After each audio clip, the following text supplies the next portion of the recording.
बिस्मिल्लाहिर्रहमानिर्रहीम। अस्सलाम वालेकुम स्टूडेंट्स। जैसा कि आपको मालूम है कि हमने लास्ट लेक्चर में एक्सरसाइज चैप्टर नंबर 1 की डिस्कस की थी और हमने उसमें डिस्कस किया था क्वेश्चन नंबर 1 जो था मल्टीपल चॉइसेस का। आज हम उसका डिस्कस करेंगे क्वेश्चन नंबर 2 जो कि है शॉर्ट क्वेश्चंस, और आज हम इसका पार्ट ए डिस्कस करेंगे जिसमें हम क्वेश्चन नंबर 1.2 से लेके 1.8 तक इंशाल्लाह डिस्कस करेंगे। तो चलें मूव करते हैं लेक्चर की तरफ। तो स्टूडेंट्स, अब हमारे पास जो 1.2 क्वेश्चन नंबर है वो है हमारे पास इस तरीके से, what is the difference between base quantity and drive quantity, give example. और यहाँ पे हमें कोई सी 3 एग्जांपल का उन्होंने पूछा गया कि कोई सी 3 एग्जांपल्स हमने देनी है। तो स्टूडेंट्स, आपको याद होगा कि जब हमने इस चैप्टर को डिटेल से कवर किया था तो हमने बेस क्वांटिटी और ड्राइव क्वांटिटी को बहुत अच्छे तरीके से एक्सप्लेन किया था, और ये टॉपिक हमारे पास पेज नंबर 5 पे कुछ इस तरह से गिवन है। तो स्टूडेंट, पेज नंबर 5 में अगर हम देखें तो साइड बॉक्सेस में हमारे पास ड्राइव क्वांटिटी और बेस क्वांटिटी की डेफिनेशन गिवन है। जब भी हम किसी चीज़ का डिफरेंस लिखते हैं तो हम उसको टेबुलर फॉर्म में लिखते हैं, और सबसे पहले हम ड्राइव क्वांटिटी और बेस क्वांटिटी की डेफिनेशन पुट करेंगे जो कि आपको इन साइड बॉक्स से मिल जाएगी आसानी से। फिर हमने एग्जांपल्स लिखनी है, और यहाँ पर उन्होंने हमें लिमिट बता दिया कि कोई सी 3 एग्जांपल्स लिखनी है। तो यहाँ पर आप देख सकते हैं कि पेज नंबर 5 पे हमें बेस क्वांटिटी की भी एग्जांपल्स दी हैं और ड्राइव क्वांटिटीज़ की भी एग्जांपल दी गई हैं। यहाँ से हम एग्जांपल की हेडिंग दे के नीचे बेस क्वांटिटी और ड्राइव क्वांटिटीज़ दोनों की एग्जांपल्स लिख सकते हैं आसानी से। इस तरह हमारा 1.2 क्वेश्चन नंबर जो सा है वो सॉल्व हो जाएगा। अब हम नेक्स्ट क्वेश्चन की तरफ मूव करें तो 1.3 क्वेश्चन नंबर पे हमसे पूछा गया है pick out the base units in the following. मतलब हमें नीचे कुछ फॉलोइंग जो सी है बेस यूनिट्स दी गई हैं, और उनमें से हमने base units and drive unit mixture दिया गया। हमें बेस यूनिट्स भी दी हैं, ड्राइव यूनिट्स भी दी हैं। हमने इनमें से निकालनी है, पिक आउट करनी है बेस यूनिट्स। तो अगर हम इसको में से निकालना चाहते हैं बेस यूनिट, पहले हमें इन सारे यूनिट्स को एक टेबल्स की फॉर्म में लिखना पड़ेगा। तो स्टूडेंट्स, अगर हम देखें तो सबसे पहले जो सी है हमारे पास जॉल हमारे पास जो सी है वो है हमारे पास ड्राइव यूनिट। अब न्यूटन जो सी है हमारे पास वो भी ड्राइव यूनिट है। क्योंकि हमने फोर्स से न्यूटन ड्राइव होती है, और फोर्स के फार्मूले में होता है F=ma। मैथ जो सी है वो भी बेस क्वांटिटी है, और एक्सेलरेशन भी इस तरीके से वो ड्राइव क्वांटिटी है। किलोग्राम जो सी है वो भी हमारे पास बेस क्वांटिटी है। क्योंकि किलोग्राम जो सी है वो किसी भी किलोग्राम एक ऐसी यूनिट है, बेस यूनिट है, सॉरी, ये बेस यूनिट्स और ड्राइव यूनिट्स हम डिस्कस करें तो किलोग्राम जो सी हमारे पास बेस यूनिट है, क्योंकि ये किसी मज़ीद और किसी यूनिट से ड्राइव जो सी है नहीं होती, और ये हमारे पास अभी तक की पहली बेस यूनिट आई है। नेक्स्ट हम देखें तो हर्ट्स है। हर्ट्स जो सी है ये भी हमारे पास ड्राइव यूनिट है, क्योंकि ये फ्रीक्वेंसी की यूनिट है, और फ्रीक्वेंसी के मेजर करने के लिए जितनी भी टर्म्स यूज़ होती हैं ये उनके यूनिट से जो है ड्राइव होता है। नेक्स्ट हमारे पास मोल है। मोल यूनिट जो सा है किसी से बजाते खुद ड्राइव नहीं होता, बल्कि और काफ़ी डिफरेंट यूनिट्स इससे ड्राइव होती हैं, तो ये हमारे पास बेस यूनिट है। नेक्स्ट अगर हम देखें तो एम्पेयर जो सा है हमारे पास इलेक्ट्रिक करंट की यूनिट है, जो कि एक बेस क्वांटिटी है, तो इस तरह ये भी एक बेस यूनिट ही हुई। नेक्स्ट जो सा है हमारे पास मीटर जैसा कि आपको मालूम है किसी भी लेंथ को मेजर करने के लिए इस्तेमाल होता है ये यूनिट, और मीटर जो सी है लेंथ की यूनिट है। इससे ये खुद जो सी है ड्राइव यूनिट नहीं है, लेकिन इससे काफ़ी यूनिट्स ड्राइव की जा सकती हैं, और लेंथ चूँकि खुद एक बेस क्वांटिटी है तो इसकी यूनिट भी बेस यूनिट होगी, तो इस तरह ये भी एक बेस यूनिट है। नेक्स्ट अगर हम देखें तो हमारे पास केल्विन है। केल्विन हमारे पास टेम्परेचर की यूनिट है, और इससे भी मज़ीद हम जो सा है काफ़ी यूनिट्स ड्राइव कर सकते हैं। टेम्परेचर चूँकि हमारे पास बेस क्वांटिटी है, इसी तरह इसकी यूनिट हमारे पास होगी बेस यूनिट, ये भी हमारे पास बेस यूनिट है। नेक्स्ट अगर हम देखें तो कूलम, ये इलेक्ट्रिक चार्ज की यूनिट है। ये जो सी है कूलम, ये हमारे पास काफ़ी डिफरेंट बेस यूनिट से ड्राइव होती है, इस तरह ये ड्राइव यूनिट होगी। नेक्स्ट एंड लास्ट वन अगर हम देखें, उन्होंने हमें दी है वॉट जो सा है ये हमारे पास पावर की यूनिट है, और ये चूँकि डिफरेंट बेस क्वांटिटी को यूज़ करके, बेस यूनिट को यूज़ करके जो सा है ड्राइव की जाती है, इस तरह ये ड्राइव यूनिट है। तो स्टूडेंट्स, इनमें से जो हमारे पास बेस यूनिट हैं वो कौन कौन सी हैं? वो हैं किलोग्राम, मोल, एम्पेयर, मीटर और केल्विन। तो मतलब हमारे पास जो आंसर होगा इसमें से वो हम बता देंगे उनको। बिल्कुल इसी तरीके से आपने सॉल्व करना है। पहले आपने टेबल बनाना है, उस पर आपने सारी यूनिट्स जो उन्होंने हमें दी है वो लिखनी है और उनके आगे लिखना है बेस कौन सी है, ड्राइव कौन सी है, और एंड पे आपने इस तरह से बता देना है कि हमारे पास किलोग्राम, मोल, एम्पेयर, मीटर और केल्विन जो सी है बेस यूनिट है, जो कि उन्होंने कहा था हमें फाइंड आउट करने के लिए कि इनमें से बेस यूनिट बतानी है। स्टूडेंट्स अब हम नेक्स्ट क्वेश्चन की तरफ मूव करते हैं 1.4। तो स्टूडेंट हमसे 1.4 क्वेश्चन जो सा है वो पूछा गया है कि find the base quantities involve in each of the following drive quantities, कि मतलब हमें कुछ बेस क्वांटिटीज़ जो सी हैं कुछ ड्राइव क्वांटिटीज़ दे दी हैं और उनसे हमसे पूछा गया है कि इन ड्राइव क्वांटिटीज़ को किस बेस क्वांटिटी से ड्राइव किया जाता है। मतलब स्पीड, वॉल्यूम, फोर्स और वर्क को हम किस तरीके से इसमें बेस क्वांटिटी इनके फार्मूले में ऐड होती हैं, तो हम ये फार्मूले इनके जैसा है स्पीड फाइंड कर सकते हैं, वॉल्यूम फाइंड कर सकते हैं, फोर्स और वर्क। मतलब इन ड्राइव क्वांटिटीज़ में क्या कौन सी बेस क्वांटिटीज़ जो सी हैं इन्वॉल्व हैं वो हमने निकालनी है, वो हमने बतानी है। तो इसको जो सा है बेटर एक्सप्लेन कर सकते हैं हम टेबल की फॉर्म में। तो सबसे पहले हम इसका टेबल अगर देखें तो सबसे पहले हमने ड्राइव क्वांटिटीज़ की हेडिंग दे दी, बेस क्वांटिटीज़ की हेडिंग दे दी। ड्राइव क्वांटिटीज़ हमें उन्होंने पहले से बता दी, स्पीड, वॉल्यूम, फोर्स, वर्क, इन सब को हमने एक साइड पे लिख दिया और हमने इसकी यूनिट्स भी साथ लिख दी। स्पीड की मीटर पर सेकेंड, वॉल्यूम की जैसे है मीटर क्यूब, फोर्स की न्यूटन या फिर किलोग्राम मीटर पर सेकेंड, और वर्क की जॉल या फिर न्यूटन मीटर या फिर किलोग्राम मीटर पर सेकेंड, मीटर स्क्वायर और पर सेकेंड स्क्वायर। तो जो सा है ये हमने एक साइड पे ड्राइव क्वांटिटीज़ लिखनी। अब हमने इनको 1 बाय 1 डिस्कस करना है कि इनको बनाने के लिए इनकी बेस जो बनाने के लिए कौन सी बेस क्वांटिटीज़ इन्वॉल्व है वो हमने लिखी तो नहीं है, लेकिन 1 बाय 1 हम इनको डिस्कस करते हैं। सबसे पहले हम स्पीड को डिस्कस करेंगे।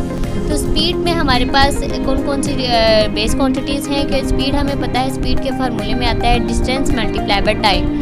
स्टूडेंट आप सबको पता है डिस्टेंस की कोई भी लेंथ होता है, कोई भी एक फासला होता है, कोई भी लेंथ होती है जो हम कवर करते हैं। और टाइम जो सा आता है टाइम तो आपको पता ही है सेकंड्स में होता है। तो टाइम इसमें जो सा डिस्टेंस हमारे पास लेंथ कंसीडर किया जाएगा और टाइम एज अ बजाते खुद एक बेस क्वांटिटी है। तो इसमें हमारे पास स्पीड जो सी है दो बेस क्वांटिटी से मिलके बनी है जो है लेंथ एंड टाइम। अगर हम अब नेक्स्ट ड्राइव क्वांटिटी को डिस्कस करें जो कि वॉल्यूम है और देखें कि ये कौन सी बेस क्वांटिटी से मिलके बनी है, तो अगेन हम इसके फार्मूले पे जाएंगे। अगर हम इसके फार्मूले पे जाएं तो हमें मालूम होगा कि वॉल्यूम के फार्मूले में हमारे पास आता है length multiply by length multiply by length. मतलब कि ट्रिपल अगर हम 3 बार लेंथ जो है उसको मल्टीप्लाई करेंगे तो हमारे पास किसी भी जगह का वॉल्यूम आ जाएगा। तो हमारे पास जो सा है जो ड्राइव क्वांटिटी है वो वॉल्यूम जो सी है वो हमारे पास मिल के बनती है लेंथ से, लेंथ जो कि है एक बेस क्वांटिटी। तो मतलब कि वॉल्यूम जैसा है हमारे पास तब आता है जब हम बेस क्वांटिटी लेंथ को 3 दफ़ा मल्टीप्लाई करें। तो यहाँ पे वॉल्यूम जो सा ड्राइव क्वांटिटी है वो लेंथ से ड्राइव हुई है। नेक्स्ट जो सी है हमारे पास फोर्स है। फोर्स जो सी है वो हमारे पास उसके फार्मूले से अगर हम देखें तो फोर्स है फिजिकल टू MA। एम जो सा है हमारे पास मैस है, यहाँ से हमें एक बेस यूनिट तो पता चल गई। अगली जो सी है एसेलरेशन है। एसेलरेशन के अगर हम फार्मूले में जाएं तो हमें पता चलता है acceleration is equal to v/t। यहाँ पर v जो सा है वेलोसिटी को शो कर रहा है और v जो सा है इसमें t जो सा है t से हमें पता चल गया t तो हमारे पास बेस क्वांटिटी है। यहाँ से हमारे पास एक और बेस क्वांटिटी आ गई, मैस तो पहले ही थी और टाइम भी आ गई। मतलब अभी तक हमें सिर्फ 2 बेस क्वांटिटी पता चली हैं जो फोर्स को मतलब ड्राइव करने में फोर्स के फार्मूले में जो सी हैं आती हैं। एक जो सी है लेंथ वो कहाँ से आई, हमें सबको पता है वेलोसिटी चूँकि एक ड्राइव क्वांटिटी है और कहाँ से ड्राइव होती है। वेलोसिटी जो सी है हमारे पास इक्वल होती है डिस्टेंस बाय टाइम के। डिस्टेंस हमारे पास अभी हम डिस्कस किया कि डिस्टेंस जो है लेंथ के इक्वल होता है, तो वो लेंथ वहाँ से आ जाएगी। और जो वेलोसिटी के फार्मूले में टाइम था वो तो हम ऑलरेडी लिख चुके हैं कि टाइम तो ऑलरेडी इंक्लूड है बेस क्वांटिटी में। तो फोर्स को जो है ड्राइव करने के लिए 3 बेस क्वांटिटी इंक्लूड होती हैं, मैस, लेंथ और टाइम। अब हमारे पास लास्ट वन जो बेस क्वांटिटी जो ड्राइव क्वांटिटी है वो वर्क है। अब हम इसको फार्मूले से देखेंगे कि ये किस तरीके से ड्राइव होती है, कि कौन सी बेस क्वांटिटीज यूज़ करके ड्राइव होती है। तो वर्क जो सी है हमारे पास वर्क का फार्मूला होता है F × S मतलब force multiply by distance. S जो सा है स्टूडेंट, हम पहले बता चुके हैं कि बार बार कि एस जो सा है लेंथ के इक्वल होता है। फोर्स अब क्या होती है, एफ का भी हमने अभी डिस्कस किया स्टूडेंट्स कि एफ जो सी है force is equal to M में होती है। एम जो सा है मैस, तो मैस होता है और वो तो हमने लिख लिया। और बिल्कुल अभी हमने डिस्कस किया कि किस तरह से लेंथ और टाइम भी फोर्स को ड्राइव करने में इंक्लूड होती हैं। तो हमारे पास अगर हम देखा जाए कि so work done is derive from length mass and time, के वर्क डन जो सा है हमारे पास लेंथ मैस और टाइम से मिलके बना होगा ये, और इसकी मुकम्मल एक्सप्लेनेशन आपको स्क्रीन पर शो हो रही है। तो स्टूडेंट अब हमारे पास नेक्स्ट क्वेश्चन जो सा है 1.5 है और उसमें हमसे पूछा गया है कि हमने अपनी एज जो सी है उसको सेकंड में कन्वर्ट करना है, मतलब estimate your age in seconds. तो स्टूडेंट इसमें हम किस तरीके से कन्वर्ट करेंगे, सबसे पहले आपको पता है कि हमारी एज जो सी होती है वो ईयर्स में होती है। अब आपने इसको सेकंड में कन्वर्ट करना है तो सबसे पहले हम ईयर्स में जो एज है उसको डेज़ में कन्वर्ट करेंगे। फिर जो हमारे पास डेज़ में हमारी एज आएगी उसको हम आवर्स में कन्वर्ट करेंगे, और फिर जो आवर्स में आएगी उनको हम एट लास्ट सेकंड्स में कन्वर्ट करेंगे, तो हमारे पास आंसर आएगा। इस पूरी फ्लो शीट को हम फॉलो करेंगे तो हमें कोई भी डिफ़िकल्टी नहीं होगी इस क्वेश्चन को जो है सॉल्व करने में। चलिए अब हम लेट करते हैं कि एज जो सी है आपकी वो 14 ईयर्स है। 14 ईयर्स है आपकी एज, ये हमें ईयर्स में गिवन है। तो अब हमने इसको डेज़ में कन्वर्ट करना है। तो कैसे करेंगे, डेज़ में कन्वर्ट करने के लिए हम इसको मल्टीप्लाई कर देंगे 365 से। और क्यों हमने मल्टीप्लाई किया 365 से, क्योंकि हमें पता है कि एक साल में, एक ईयर में 365 डेज़ होते हैं, मतलब एक साल में हमारे पास 365 डेज़ होते हैं। तो जब हमने मालूम करना है कि 14 ईयर्स में कितने डेज़ होते हैं तो हम उसको मल्टीप्लाई कर देंगे 365 से और हमारे पास अमाउंट आ जाएगी जो कि है हमारे पास ये 5110 डेज़ में आपकी जो सी अब डेज़ में आ गई है आपकी एज, मतलब आपकी एज जो सी है 5110 डेज़ के आप हो चुके हैं। अब हमने इसको आवर्स में कन्वर्ट करना है। तो आवर्स में कन्वर्ट करने के लिए हम इसको मल्टीप्लाई करेंगे 24 से। जैसा कि आपको पता है कि एक दिन में 24 आवर्स होते हैं। तो अब अगर हमने मालूम करना है कि जो आपके ऊपर दिन आपकी जो एज आई है दिनों के हिसाब से 5110, अगर आपने उसको आवर्स में कन्वर्ट करना है कि कितने घंटे हो गए हैं आपको पैदा हुए हुए, आपकी एज को कितने घंटे हो गए हैं, तो आप उसको 24 से मल्टीप्लाई करेंगे तो हमारे पास जो आंसर है वो आ जाएगा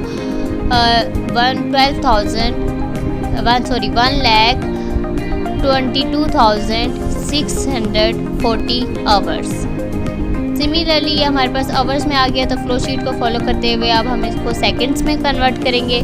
जब हम इसको सेकंड्स में कन्वर्ट करेंगे तो हम इसको 3600 से मल्टीप्लाई करेंगे या फिर 60 मल्टीप्लाई बाई 60, मतलब 2 दफ़ा हम 60 से मल्टीप्लाई करेंगे, क्योंकि एक दफ़ा हमने उसको 60 से मल्टीप्लाई किया तो मिनट्स में आया, दूसरी दफ़ा 60 से मल्टीप्लाई किया तो जो सा है सेकंड्स में आया। जैसा कि आपको पता है कि अब हमने यहाँ पे इसको 2 दफ़ा 60 से क्यों मल्टीप्लाई किया, जैसे कि आपको पता है कि एक आवर जो था 1 घंटा है उसमें 60 मिनट्स होते हैं। तो यहाँ पे 60 मिनट्स, वो एक 60 वहाँ से है कि हमने एज को पहले मिनट्स में कन्वर्ट किया।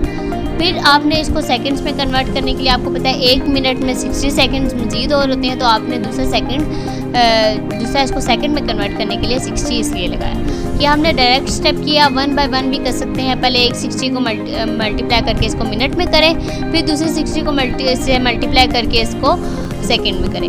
अगर इस डायरेक्ट स्टेप को भी फॉलो करें तब भी आंसर हमारा एक्यूरेट आएगा। और इसको मल्टीप्लाई करके हमारे पास ये आंसर आया है हमारे पास सेकंड्स में, मतलब आपकी एज जो सी है इतने सेकंड हो चुकी है। अगर हम इसको मज़ीद सिंप्लीफाई करें साइंटिफिक नोटेशन के ज़रिए तो हमारे पास इसका जो पॉइंट है लास्ट में वो मूव हो जाएगा 4 के बाद, मतलब 4.4 हो जाएगा। और इस तरह हमारे पास जो वैल्यू आएगी वो आएगी 4.41504 मल्टीप्लाई बाई 10⁸ सेकेंड। और यहाँ पर 8 इसलिए आया है क्योंकि हमने पॉइंट को 8 डिजिट्स आगे जंप कराया। तो ये थी हमारी जो सा है आंसर कि आपकी एज जो सी है सेकंड्स में कितनी हो गई है। तो स्टूडेंट्स आपकी अगर एज 14 से ज़्यादा है या 14 से कम है तो आप इसमें वो वैल्यू भी ऐड कर सकते हैं, मतलब 14 की जगह आप कोई भी अपनी ईयर की अपनी मतलब एग्जैक्ट एज भी लिख सकते हैं। तो आप उसको मल्टीप्लाई करें और सेम ये प्रोसीजर फॉलो करें तो आपका इंशाल्लाह आंसर सही आएगा। अब हम नेक्स्ट क्वेश्चन की तरफ मूव करते हैं। तो स्टूडेंट हमारे पास जो नेक्स्ट क्वेश्चन है वो 1.6 है, जो कि है what is the role of SI unit played in the development of science. कि एसआई यूनिट का क्या रोल है साइंस की डेवलपमेंट में। तो इसको हम डिस्कस करने के लिए पहले थोड़ी सी इस हिस्ट्री में जाते हैं कि एसआई यूनिट जब नहीं थी तो तब क्या होता था। स्टूडेंट हमारे पास काफ़ी यूनिट्स थी जिनकी एक जैसी काफ़ी क्वांटिटीज़ थी जिसकी बेशुमार यूनिट्स थी। फॉर एग्जांपल लेंथ है, लेंथ को मेजर करने के लिए बहुत पहले दो से ज़्यादा यूनिट्स भी इस्तेमाल होती थी। फॉर एग्जांपल लेंथ हम इंचेस में भी मेजर करते थे, फीट्स में भी मेजर करते थे, तो काफ़ी ज़्यादा प्रॉब्लम होती थी हमें कि हम लेंथ को मेजर करें तो कौन सी यूनिट्स में मेजर करें। मतलब हम उसको इंचेस में मेजर करें, हम उसको फीट्स में मेजर करें, हम उसको यार्ड्स में मेजर करें, आखिर कौन सी यूनिट जो सी हम यूज़ करें। तो फिर साइंटिस्ट ने इस प्रॉब्लम को हल करने के लिए उन्होंने काफ़ी ज़्यादा सोचा और उसके बाद उन्होंने ऐसी यूनिट्स ड्राइव की जो कि मेन थी, जो कि स्टैंडर्ड थी, जो कि एक यूनिट जो सी है ऐसी यूनिट उन्होंने निकाली हर क्वांटिटी की जो कि हम हर जगह जो सा है इंटरनेशनल लेवल पे इस्तेमाल कर सकते हैं। और उसको फिर हमने ये सारी जो सी मुश्किलात हैं जो डिफरेंट यूनिट्स को हम डिफरेंट क्वांटिटी को फेस करते हुए हम करते थे, वो हमारी मुश्किलात जो सी हैं ख़त्म होगी। जैसे कि उन्होंने मीटर यूनिट निकाली स्टैंडर्ड लेंथ के लिए, ताकि मज़ीद जो सी है कोई डिफ़िकल्टी ना हो। अगर हमने लेंथ के बारे में बात करनी है तो हम एक ही यूनिट यूज़ करें जो कि मीटर हो, जो कि एसआई है यूनिट है मीटर की और स्टैंडर्ड यूनिट है, और बाकी सब यूनिट्स को हमने जो सा है निगलेक्ट कर दिया। अब अगर हम इंटरनेशनल लेवल पे बात करेंगे तो वो स्टैंडर्ड यूनिट की करेंगे। तो स्टैंडर्ड यूनिट इन्होंने खाली लेंथ के लिए ही नहीं जैसे सेट की थी, उन्होंने काफ़ी अदर स्पेसिफिक क्वांटिटीज़ के लिए भी दूसरी क्वांटिटीज़ के लिए भी उन्होंने ख़ास एक यूनिट जो सी है चूज़ कर ली थी, जिसको उन्होंने एसआई यूनिट का नाम दिया था, यानी स्टैंडर्ड इंटरनेशनल यूनिट। और फॉर एग्जांपल उन्होंने मैथ्स के लिए जो यूनिट चूज़ की थी वो किलोग्राम थी, बेसिक यूनिट उसकी थी। और इस तरह लेंथ के लिए उन्होंने मीटर जो से, और इस तरह फर्दर क्वांटिटीज़ के लिए भी इन्होंने एक यूनिट जो सी स्टैंडर्ड चूज़ कर ली थी, जिसकी वजह से आगे अगर हम इंटरनेशनल लेवल पे कोई इन्फॉर्मेशन एक दूसरे को पास करते थे, साइंटिस्ट आपस में एक दूसरे को कोई इन्फॉर्मेशन पास करते थे तो उनको कोई डिफ़िकल्टी नहीं होती थी और वह आसानी से इन्फॉर्मेशन शेयर कर सकते थे। मतलब अब यूनिट्स का मसला मुकम्मल तरीके से सॉल्व हो चुका था, क्योंकि हर क्वांटिटी की एक स्पेसिफिक यूनिट आ चुकी थी और वो स्पेसिफिक यूनिट ही इस्तेमाल होती थी इंटरनेशनल लेवल पे। तो अगर हम इसका आंसर लिखें तो इस तरह लिखेंगे कि the SI system of unit is a commonly acceptable system of unit which is used particularly to exchange scientific and technical information. के मतलब SI यूनिट हमारे लिए साइंस स्किल में इसलिए ज़रूरी है क्योंकि SI यूनिट ही हमारे पास सबसे बेहतरीन और सबसे अच्छा ज़रिया है, एक मतलब बेटर एक सबसे अच्छे तरीके से ज़रिया है जहाँ से हम साइंटिफिक इन्फॉर्मेशन और टेक्निकल इन्फॉर्मेशन एक जगह से दूसरी जगह साइंटिस्ट इजीली पास कर सकते थे और इनको कोई डिफ़िकल्टी भी नहीं होती थी और कोई कन्फ्यूजन बाकी नहीं रहेगी थी, क्योंकि एक ही यूनिट थी जो कि मतलब एक स्पेसिफिक क्वांटिटी के लिए इस्तेमाल होती थी। अब हम नेक्स्ट क्वेश्चन की तरफ मूव करें तो वो है हमारे पास 1.7, जिसमें हमसे पूछा गया है what is meant by 1 year constant, के आखिर 1 ईयर कांस्टेंट होता क्या है।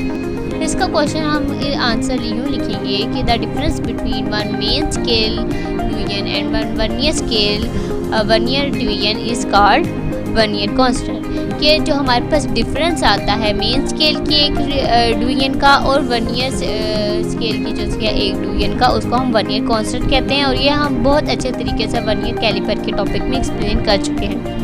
या फिर हम इसको ये भी कह सकते हैं this is a minimum length which can be measured accurately with the help of 1 year के स्केल। के मतलब छोड़िए सबसे छोटी लेंथ है, मतलब आपके पास कोई भी ऐसी छोटी लेंथ होता है ना कि कोई इंस्ट्रूमेंट है वो किस हद तक कौन सी ऐसी छोटी लेंथ है जिसके बाद वो मेजर ही नहीं करता। तो 1 ईयर कैलिपर की ये एक सबसे छोटी लेंथ है जिसके बाद वो मेजर ही नहीं करता। मतलब 1 ईयर कांस्टेंट जो सा है एक सबसे छोटी लेंथ है जिसके बाद 1 ईयर कैलिपर जो सा है कोई भी लेंथ मेजर नहीं करता। मतलब उसकी आखिरी हद है कि मतलब इससे छोटी चीज़ वो मेजर कर ही नहीं सकता, इससे छोटी लेंथ वो मेजर कर ही नहीं सकता।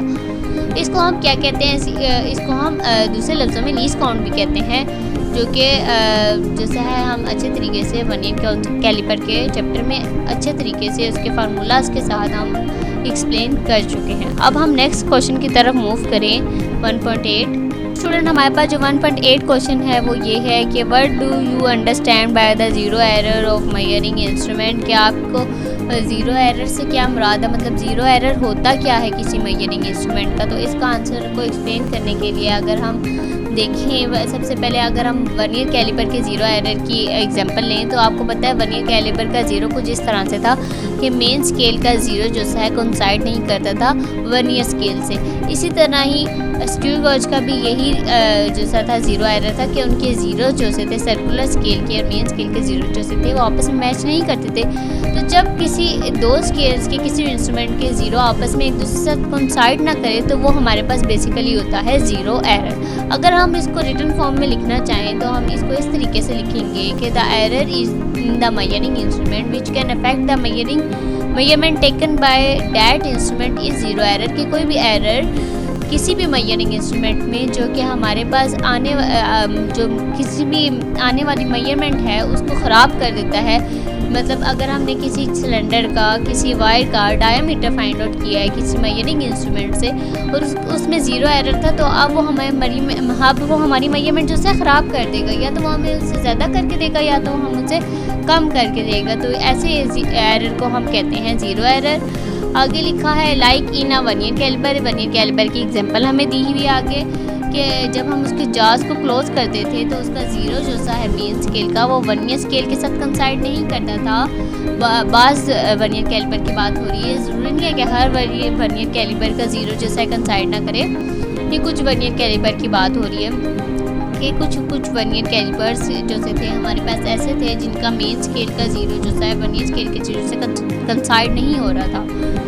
तो हम कह सकते थे कि वहाँ पर ज़ीरो एरर था क्योंकि उनके ज़ीरो जो से एक दूसरे के साथ कंसाइड नहीं हो रहे थे। अब वो जो मेजरमेंट देता था तो वो एक्यूरेट नहीं होती थी, वो रॉन्ग मेजरमेंट होती थी क्योंकि उसमें दो किस्में हो सकती हैं, या तो पॉजिटिव है ज़ीरो एरर या तो नेगेटिव ज़ीरो एरर। तो इन दो जो सी हैं ज़ीरो एरर की वजह से या तो वो हमें वैल्यू ज़्यादा देता था एक्चुअल अमाउंट से या वो कम देता था। तो मतलब ज़ीरो एरर अगर किसी भी इंस्ट्रूमेंट में होगा तो वो गलत वैल्यू देगा, कभी भी एक्यूरेट वैल्यू नहीं देगा। और ये एक ऐसा एरर है ज़ीरो एरर। कौन सा एरर है? ज़ीरो एरर एक ऐसा एरर है जो किसी भी इंस्ट्रूमेंट में अगर हो तो वो हमें एक्यूरेट मेजरमेंट नहीं देता। और ये एरर कब होता है? ये एरर तब होता है जब मेन स्केल का ज़ीरो जो सा है वर्नियर स्केल के ज़ीरो में, अगर वर्नियर कैलिपर की बात कर रहे हैं तो वर्नियर स्केल के ज़ीरो से कंसाइड नहीं करता, तो ये एरर हम कहते हैं इस इंस्ट्रूमेंट में ज़ीरो एरर है। तो स्टूडेंट आज हमने डिस्कस किए हैं 1.2 से लेके 1.8 तक क्वेश्चन बहुत अच्छे तरीके से एक्सप्लेन करके मैं आपको बता चुकी हूँ कि कौन से क्वेश्चन में हमें किस तरीके से आंसर लिखना है पेपर में और कौन से क्वेश्चन को हमने किस तरीके से एक्सप्लेन करना है। तो स्टूडेंट मुझे उम्मीद है कि आपको ये सारे क्वेश्चन अच्छे तरीके से समझ आ चुके होंगे। आज के लिए इतना ही। आपसे मुलाकात होती है अपने नेक्स्ट लेक्चर में, तब तक के लिए अल्लाह हाफ़िज़।